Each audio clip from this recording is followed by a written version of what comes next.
Alors bonjour à tous, nous sommes le mardi 3 février 2026 C'est ça. et je suis aujourd'hui chez notre ami Isidore Le Pusatier. Bonjour Isidore.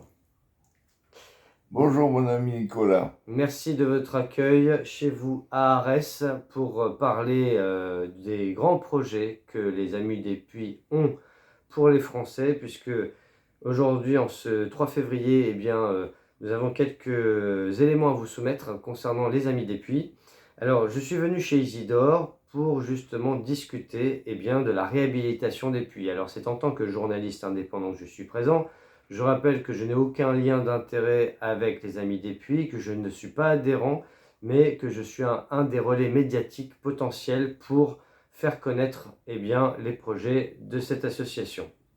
Alors, quelques rappels pour ceux qui ne connaîtraient pas Isidore, puisque auparavant, nous avons fait connaissance sur Internet, puisque la première émission que j'ai faite consacrée à un puits est avec Marie-Françoise Lacroix. Nous la saluons, elle est à Faucigny en Haute-Savoie. Et Marie-Françoise m'avait contacté l'été 2025 pour consacrer justement une émission à un projet autoroutier qui menace un puits à Faucigny. Et malheureusement, ce projet est en passe de se concrétiser au fur et à mesure. Donc, une alerte a été lancée par Marie-Françoise Lacroix. Et Isidore m'a découvert suite à cette émission qui a été diffusée au courant du mois d'août, je crois, 2025. Et nous avons fait donc une émission avec Isidore le 8 août 2025, qui est toujours disponible sur ma chaîne YouTube. Et étant donné le savoir, les connaissances et l'expérience d'Isidore depuis plus de 50 ans en la matière, je lui ai suggéré de faire une série consacrée au puits. Donc nous avons diffusé 4 épisodes courant du mois de novembre 2025 et nous avons fait une émission spéciale début décembre 2025. En 2026, donc, nous sommes un petit peu en période de réflexion pour ne pas toujours tourner autour du pot et faire du surplace, stagner en quelque sorte. Donc je suis venu pour voir comment on pourrait aborder les choses autrement et déjà démocratiser cette réhabilitation des puits et surtout faire en sorte que chacun puisse se prendre en main sans attendre qu'Isidore soit toujours là pour les aider pour justement réhabiliter ces puits. Alors voilà pourquoi quelques éléments de rappel sont indispensables, déjà parce que l'association existe depuis près de 25 ans, avec environ 7 à 8 000 membres. Ensuite, parce que les projets d'Isidore en la matière sont simples. Tout d'abord, nous sommes en France avec environ 68 millions d'habitants, 95 départements français dans l'Hexagone, et Isidore suggère que chaque département crée une association libre et indépendante. Pour le moment, à l'heure où nous parlons, en ce 3 février, nous avons 4 à 5 créations en cours d'associations, dont 2 qui sont en préfecture actuellement. Donc de ce fait, Toulouse, dans le 31, Haute-Garonne et Clermont-Ferrand, pour le Cantal, sont les villes, sont les départements concernés par cette création en cours, les plus proches de se finaliser. Ensuite, il y a un autre élément à prendre en compte qui est très souvent sous-estimé, c'est que nous avons près de 10 millions de puits qui sont inutilisés. Minimum. Minimum. Ces 10 millions de puits, si on les divise par environ 95 départements, on approche grosso modo des 100 000 puits par département.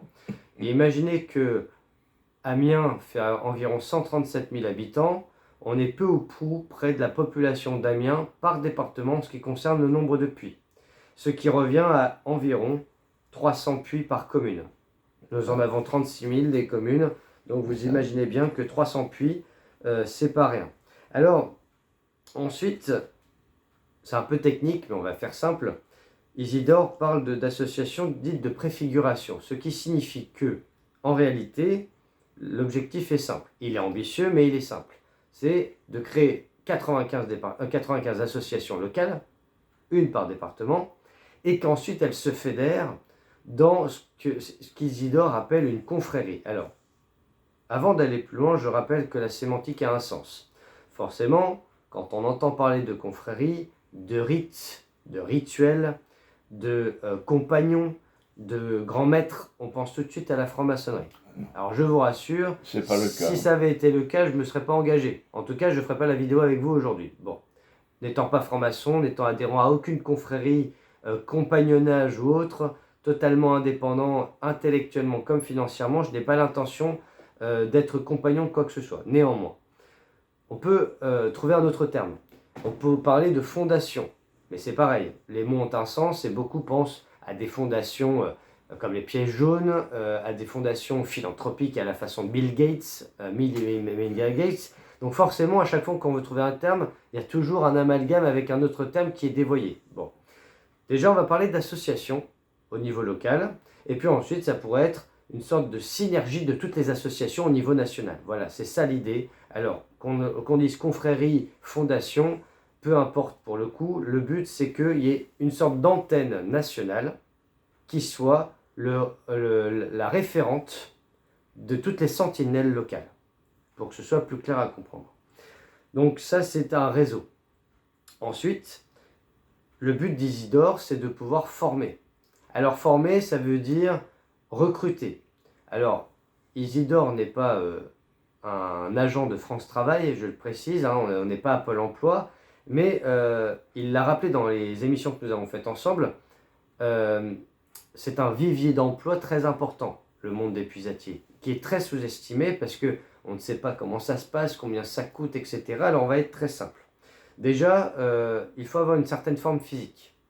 C'est-à-dire que les gens de ma génération, on va dire entre 18 et 35 ans, sont les premières cibles pour ce vivier d'emploi. Si vous êtes au chômage, si vous avez envie de vous reconvertir, si vous désespérez de trouver un emploi parce qu'il faut être bardé de diplômes, parce que vous n'avez jamais les bons trucs, si vous manquez par exemple de moyens de locomotion, etc., et que vous connaissez des gens qui près de chez vous ont besoin de réhabiliter des puits, en fait, d'après ce qu'Isidore m'a dit, c'est très simple. En fait, c'est beaucoup plus simple qu'il n'y paraît. Et puis le but, c'est de vivre de sa passion. Voilà. Le but, c'est d'être heureux. Alors ça fait très utopiste et très cucul après ligne à dire comme ça, mais si vous êtes passionné par la nature, par le contact humain, aller chez les gens... La liberté. Voilà, et la liberté. Un peu comme le postier dans Bienvenue chez les Ch'tis, c'est-à-dire, tiens, je suis un tel, venez boire un café, un peu à l'ancienne. Ah, tout à fait. Voilà. C'est un peu ce que je fais là avec Isidore depuis hier. Il m'a accueilli chez lui. Après Vierzon, j'ai décidé de venir le voir. J'ai fait de la route, etc. Et puis, on s'organise, on discute, on échange. Voilà. Donc ça, c'est pour retrouver un petit peu le lien social que le Covid nous a détruit progressivement. Et là, par les puits, vous avez la possibilité de renouer ce lien social. Avec les propriétaires de puits, bien sûr. Voilà. Qui vous invitent à manger, même à dormir. Exactement. Voilà. Donc il y a un côté gîte et couvert, en plus. Un peu côté chambre d'hôte. Donc c'est un beau projet que je soutiens d'un point de vue médiatique et journalistique. D'accord ? Et le but, c'est vraiment de médiatiser tout cela. Donc bien sûr, j'appelle mes confrères de tous les médias alternatifs et indépendants à prendre aussi le relais et à diffuser ce message. Alors ensuite, il faut rappeler également qu'un puisatier, ça me fait penser un peu aux ramoneurs. Encore une fois, si vous avez la référence de Mary Poppins avec Burt, Dick Van Dyke, qu'on salue, qui vient de fêter ses 100 ans, le ramoneur, il vient avec son matériel pour ramoner la cheminée. Là, le puisatier, c'est un peu pareil, à une différence près, c'est que le puisatier se déplace chez le propriétaire du puits, avec des câbles, des cordes, un harnais, etc. Un peu comme l'escalade. On descend un rappel. Exactement. Mais Isidore, qui anticipe beaucoup les choses et qui a beaucoup d'intelligence et de savoir, évoquait des partenariats. Donc si parmi ceux qui nous regardent aujourd'hui, il y a des directeurs de magasins de bricolage, le roi Merlin, autres, etc., le but c'est de créer encore une fois une synergie globale. C'est-à-dire que le puisatier, le but c'est qu'il ne soit pas obligé de dépenser des milliers d'euros en matériel pour descendre en rappel et réhabiliter un puits. Des câbles, un casque, une lampe frontale, voilà. Et une bougie. Voilà, c'est ça. Alors, j'ai pris des petites notes, voilà. Donc, je vous lis un peu mes notes depuis hier parce que, en parallèle, Le but, c'est de former par visioconférence Tout à les fait. futurs puisatiers. Et c'est tout à fait possible. Voilà, c'est très simple. Et je remercie d'ailleurs mon modérateur Luc qui se charge bénévolement, en plus de modérer mes émissions, de modérer mon groupe Facebook, de modérer mon groupe Telegram avec d'autres modérateurs également que je salue. Il s'occupe également de faire les interviews d'Isidore sur sa chaîne YouTube, donc merci Luc. Et là, justement, un puisatier, il a besoin donc de matériel, câbles, cordes, harnais, lampe frontale, 3 fois etc. rien, quoi. Pas grand-chose. Descendre du puits, d'accord, ça c'est la base. D'une pompe crapaud pour vider l'eau, Ça va plus vite qu'avec un seau. voilà. Le seau pourrait servir pour sortir la vase, Ah oui, voilà. Bien nettoyer le fond sans le détruire, ça c'est particulier. voilà. Et appliquer de la chaux sur la paroi du puits pour Voilà. aseptiser le puits. Voilà. Comme on faisait au Moyen-Âge. Donc en fait, c'est un mode d'emploi qui est très simple, d'accord? Là, je vous le dis verbalement en vidéo. Je le remettrai par écrit le cas échéant. Isidore m'a rappelé aussi que la loi permettait d'utiliser gratuitement 60 mètres cubes d'eau. Alors j'avoue que j'ai du mal à visualiser ce que représente 60 mètres cubes d'eau, mais pensez à une piscine déjà. Et dans ses ouvrages, d'ailleurs, Isidore le dit, c'est qu'on a des milliards de litres d'eau qui sont gaspillés chaque année. Ils s'en vont tous à la mer. Voilà. Parce que les veines qui passent sous les puits, elles ne s'arrêtent pas au puits. Elles continuent leur chemin jusqu'à la mer ou à l'océan. Ensuite, quand tout cela est fait, combien ça coûte? Sans faire du Jean-Pierre Pernaut, paix à son âme, combien ça coûte? C'est très simple. Pour réhabiliter un puits, comptez un SMIC, c'est-à-dire environ 1500 euros. Ça peut être payé en 2 ou 3 fois aussi. Voilà. Mais c'est un investissement, c'est vrai. Ah oui. Mais un puisatier qui veut travailler, qui est passionné, et j'insiste, le but, ce n'est pas, comment dire, Isidore ne recherche pas des gens intéressés par le profit.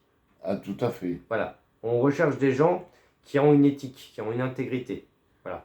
C'est-à-dire qui sont prêts à, alors je dirais pas à travailler sans compter non plus. On a tous besoin d'argent pour vivre, c'est une évidence. Néanmoins, c'est la passion qui prime sur le profit. Voilà le but d'Isidore et je tenais à vous le dire également, puisque si je suis avec Isidore aujourd'hui et que je fais ce que je fais pour les Amis des Puits, c'est parce que c'est d'abord et avant tout l'intérêt général qui prime et de sauvegarder bien, notre vie par l'eau, qui est un des trésors aujourd'hui en danger. Et ça, je fais l'impasse sur ce que j'ai dit concernant Davos et tout le plan des mondialistes. Donc il est vital de sauvegarder l'eau et à domicile, vous avez la possibilité de le faire sans avoir à dépenser des millions d'euros, sans avoir à dépenser énormément de temps et d'énergie. Isidore est là pour vous relayer. Et Isidore, j'allais dire, c'est son projet, si je puis me permettre ce terme, testamentaire en quelque sorte. Tout à fait, oui. Voilà, pour les générations futures. Donc il compte sur moi. À 88 ans, je ne vais pas vivre 50 ans de plus.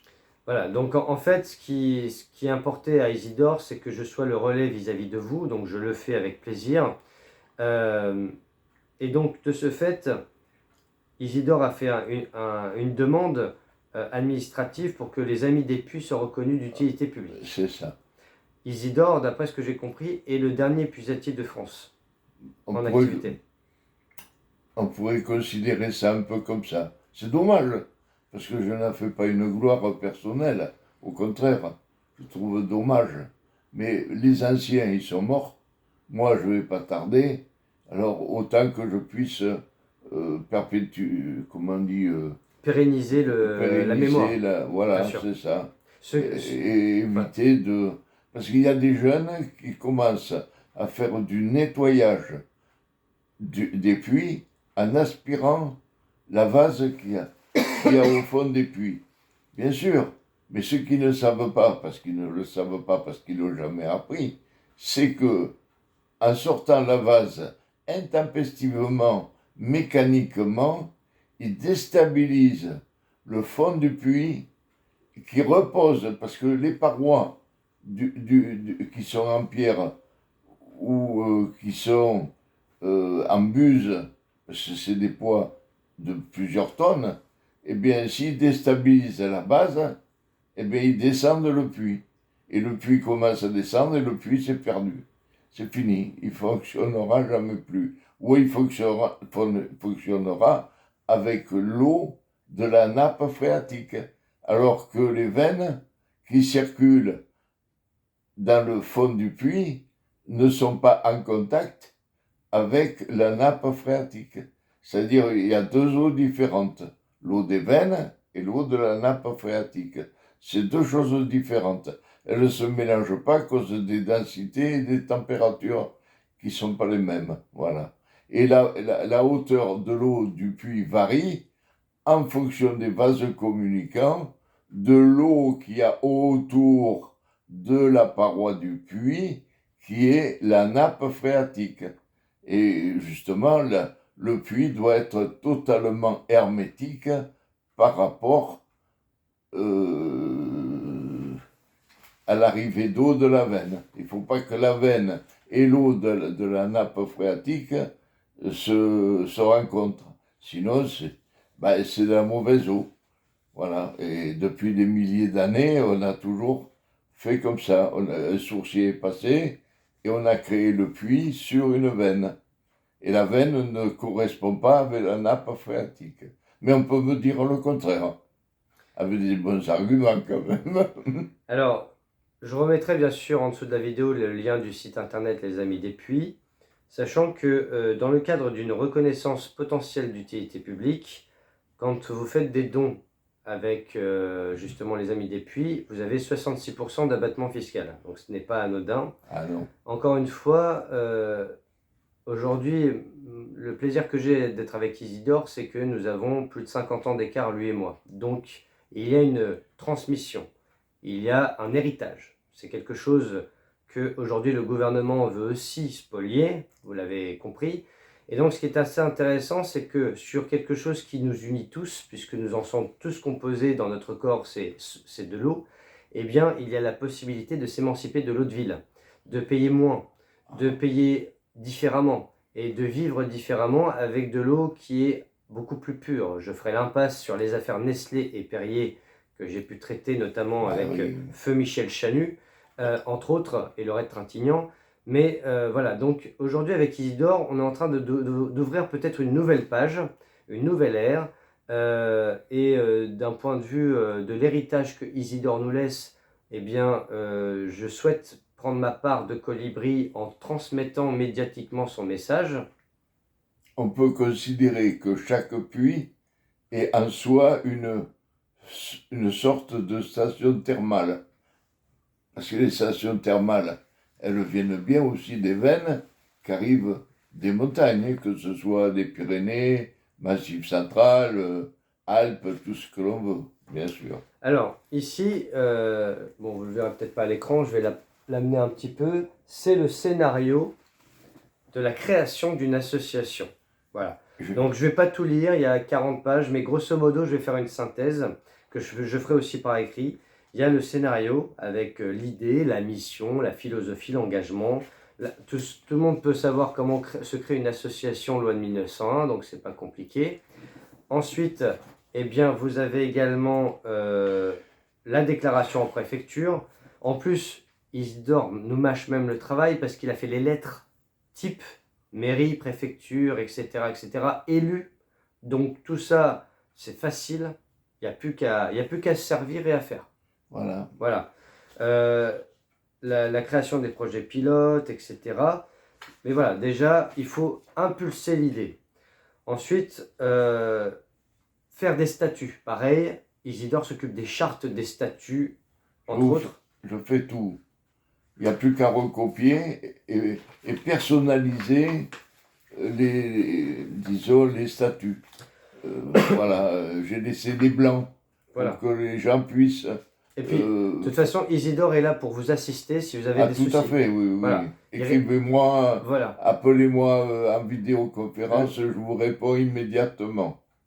Tous ceux qui vous ont écrit ont eu une réponse. Répondu à tout le monde. Certains m'ont écrit parce que leur message aurait peut-être tombé dans les spams ou courrier indésirable. Oui. Ils m'ont écrit, je vous ai fait le transfert directement et vous avez répondu dans les 12 heures. Voilà. Et sur les 8000 personnes que j'ai en tout d'adhérents, je me suis fâché qu'avec une.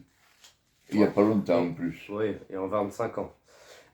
Donc là, je rappelle les buts et la mission sacrée de l'association de préfiguration, donc l'association que vous allez créer au niveau local, c'est de défendre et de restaurer, ainsi que de protéger les puits ancestraux, les captages traditionnels et les ouvrages d'eau vernaculaires, de préserver les savoir-faire des sourciers, géobiologues, puisatiers et artisans de l'eau.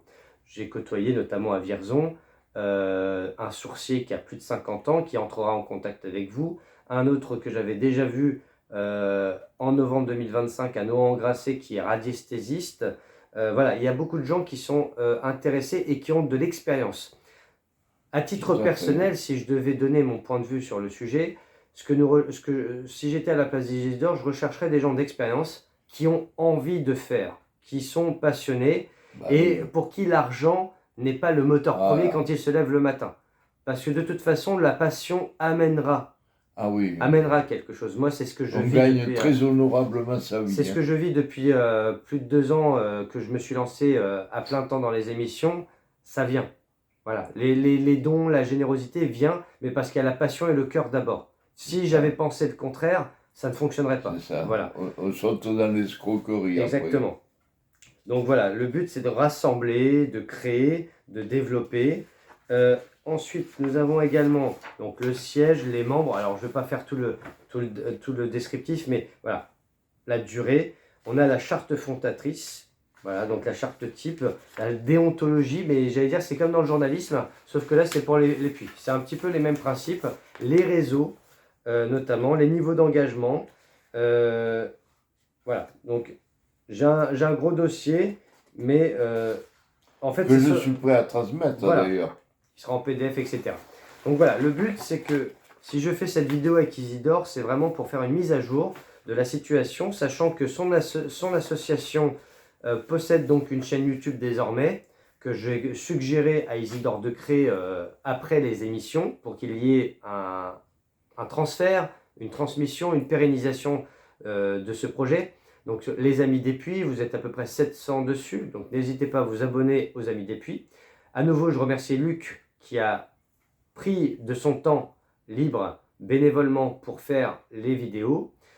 Les projets des prochaines vidéos que je vais soumettre à Luc, c'est notamment de participer à la formation en visioconférence des puisatiers. Alors d'abord, ce serait de faire peut-être témoigner quelques personnes ou au moins une personne qui fait partie de l'association et qui notamment a créé une des associations en cours de finalisation. Ça, ce serait la première étape.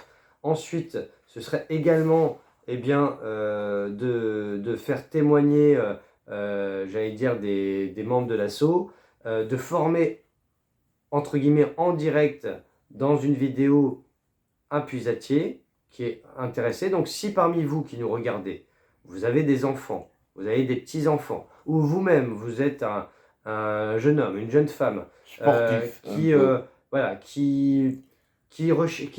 en quête, voilà, qui ne sait pas quoi faire, qui a fait des études, mais qui peut-être est en reconversion, bref. Peu importe votre statut, peu importe vos idées, peu importe qui vous êtes, ce qui importe, c'est ce que vous êtes prêt à investir en temps, en énergie, en passion pour réhabiliter les puits de France. C'est un vaste projet. Ce métier de puisatier a disparu progressivement au fil des décennies depuis une cinquantaine d'années. C'est l'eau de la ville qui les a remplacés avec les châteaux d'eau qui sont arrivés. Ça a permis aussi, ces châteaux d'eau, d'apporter un certain confort. Alors au départ, c'était assez formidable puisqu'il ne fallait pas se lever le matin de bonne heure pour aller dégeler la pompe, puisqu'on avait de l'eau au robinet. Alors, il y avait un confort, surtout après la guerre, il y avait un confort énorme. Mais par contre, au fur et à mesure du temps, comme l'eau du robinet provient de forages et pas de puits, parce que on confond souvent les puits et les forages, alors qu'il y a une différence monumentale. Mais les gens ils ne savent pas, ils n'ont pas appris. Moi, je ne leur en veux pas, ils n'ont pas appris. Donc, il n'y a eu aucune passation de connaissances après la disparition des pusatiers. Les pusatiers ont disparu pratiquement du jour au lendemain, dans les années 50. Exactement. Parce que quand les châteaux d'eau sont arrivés et que l'on a mis l'eau dans toutes les maisons, eh bien, les pusatiers, du jour au lendemain, ils ont disparu. Et puis, comme il n'y a pas eu de création de puits, à part l'association des Amis des Puits, il y en a qui ont créé des puits. Ils croyaient réaliser des puits en faisant des forages. Alors ils ont fait des trous partout. Ensemble, pour faire des trous, ça, ils en ont fait partout. Mais ils ont eu quoi? De l'eau de la nappe phréatique. Parce que 99% des gens, même vous qui m'entendez parler, pensaient que l'eau d'un puits, c'est la nappe phréatique. Ben non. Dans le monde entier, ça n'existe pas. Pourquoi il existe des sourciers? Alors il y a ceux qui y croient, ceux qui y croient pas. Mais depuis la nuit des temps, on a toujours créé des puits après le passage d'un sourcier. Alors on a beau ne pas y croire, mais le fait est là. Si on fait un puits à côté d'une veine d'eau qui arrive des montagnes, à Mont-Aval, hein, bon, eh bien, on aura de l'eau de la nappe phréatique. Et comme la nappe phréatique, c'est un bouillon de culture, alors c'est pourquoi c'est un bouillon de culture? Ben, parce que dans la terre, tout se détériore, tout se pourrit, il y a des milliards de bactéries, et ainsi de suite. Et l'eau de la pluie, quand elle tombe sur la terre et qu'elle s'imbibe dans le sous-sol, elle forme la nappe phréatique, avec tout ce qu'il y a de mauvais autour. Et la veine, elle passe sur une partie dure qui est des sédiments anciens qui datent de milliers d'années, où il passe les veines, et ces veines, il y a un sable qui n'est pas le même qu'autour de la veine, il y a il y a de l'argile, il y a de la tourbe, il y a des sédiments, il y a beaucoup de choses, il y a tout ce qui pourrit autour et qui ne se mélange pas avec la veine. Mais on peut me dire toujours aussi le contraire. Mais donc les puits, depuis la nuit des temps, ont été créés dans les veines. Voilà, et il faut sauver ces veines. Alors, il y a à peu près 10 millions, je pense qu'il doit y avoir entre 10 et 11 millions de puits. Regardez autour de chez vous. Maintenant, vous allez découvrir des puits partout. Parce qu'avant, vous ne faisiez pas attention. Parce que c'était, bon, il y avait un puits chez le voisin, mais on n'y faisait pas. Maintenant que je vous en parle, vous allez découvrir des puits partout. Il y en a 300 par commune. Donc, c'est pas deux ou trois. Il y en a 100 000 par département. Vous vous rendez compte le nombre de puits qui sont là, qui dorment? Et puis justement, à l'heure où, c'est catastrophique. À l'heure où le prix de l'énergie, le prix de l'eau, la spoliation par les multinationales, les lobbies et les scandales comme Nestlé, comme Oui. Notamment Perrier, Oui. et puis tout ce qui a touché au gouvernement, tout ça a commencé à émerger. Je ne voudrais pas prendre la défense de Nestlé ou de Perrier, mais je pense que quelque part, ils ont été, c'est moi qui emploie ce mot à ma façon, ils ont été dépassés. Et pourquoi? Parce qu'ils ont vendu plus d'eau qu'ils en avaient. Alors il fallait bien qu'ils la prennent quelque part. Alors ils ont pris l'eau des nappes phréatiques.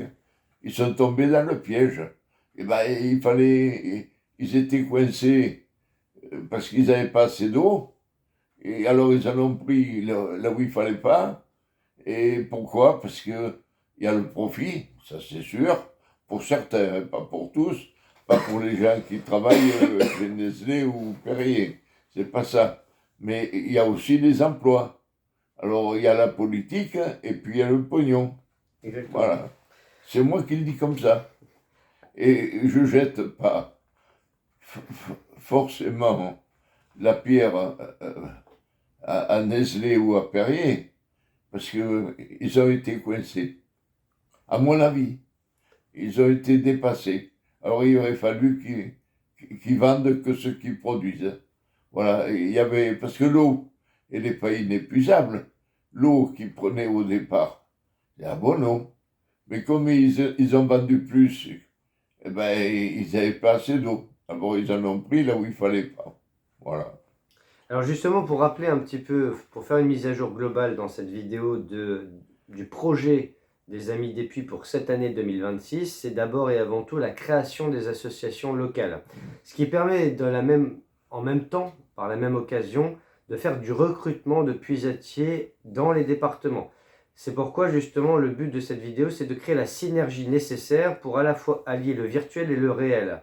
Donc à travers l'association Les Amis des Puits sur la chaîne YouTube, la formation en visioconférence peut se faire de manière très simple et accessible à tous, de manière facile, tout en recrutant sur place des puisatiers qui sont intéressés, qui sont passionnés et qui ont envie de s'investir.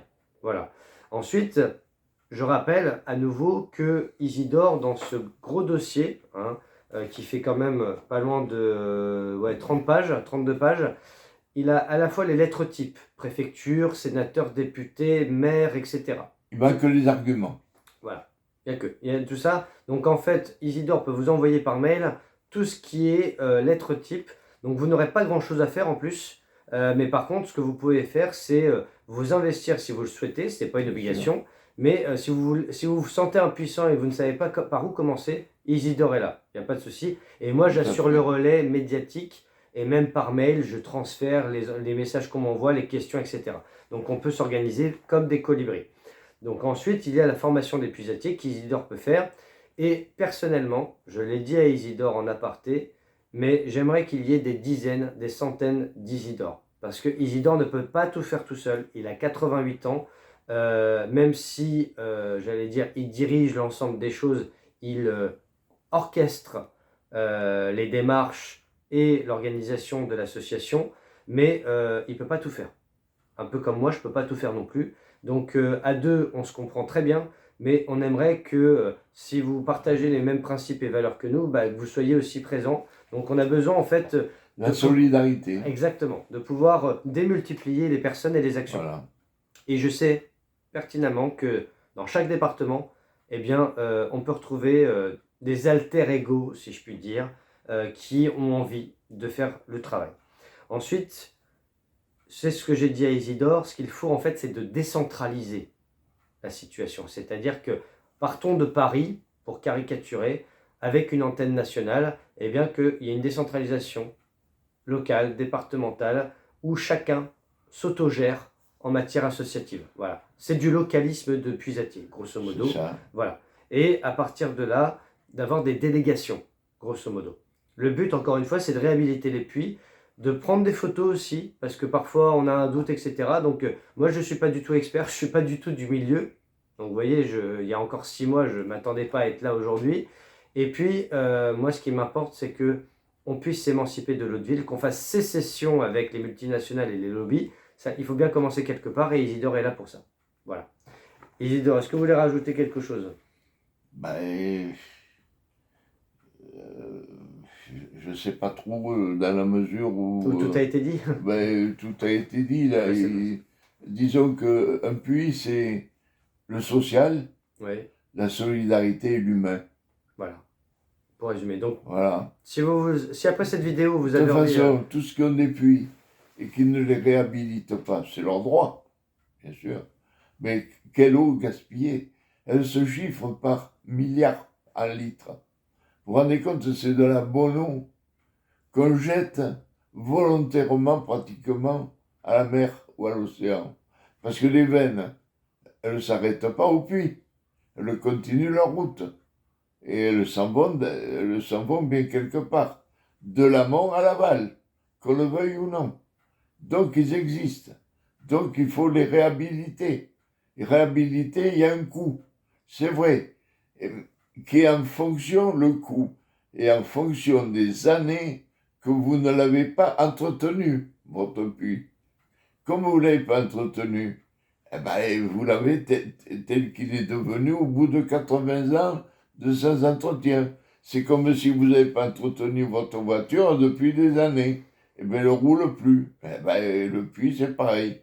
Mais le puits est toujours vivant. J'irai même plus loin, Isidore, c'est que entre s'acheter le dernier téléphone portable à 1500 € et réhabiliter un puits qui peut faire vivre toute une famille, vous avez la possibilité, alors ce n'est pas un jugement de valeur, ce n'est pas des procès d'intention, mais 1500 €, c'est le prix du dernier iPhone qui sort à la mode quasiment.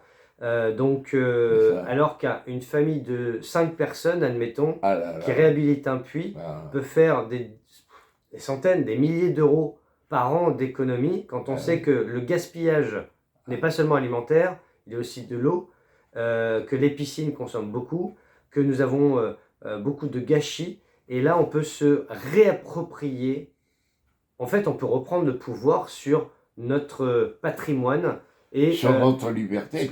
On entend souvent le terme de souveraineté, et bien là, à domicile, vous pouvez reprendre votre souveraineté. Il faut être indépendant. Le plus possible. Votre souveraineté hydraulique, si je puis dire. Voilà. Parce qu'on est indépendant plus ou moins d'électricité, parce qu'on a des panneaux solaires, mais on peut, avec son puits, on est indépendant à l'eau. Bien sûr. Voilà. Et puis alors, la qualité, bonjour. Merci Isidore. Merci beaucoup, et puis longue vie aux amis des puits, et comptez sur Isidore pour vous assister si vous avez besoin. En tout cas, je vous souhaite une excellente fin de journée. N'hésitez pas. Voilà, merci à vous.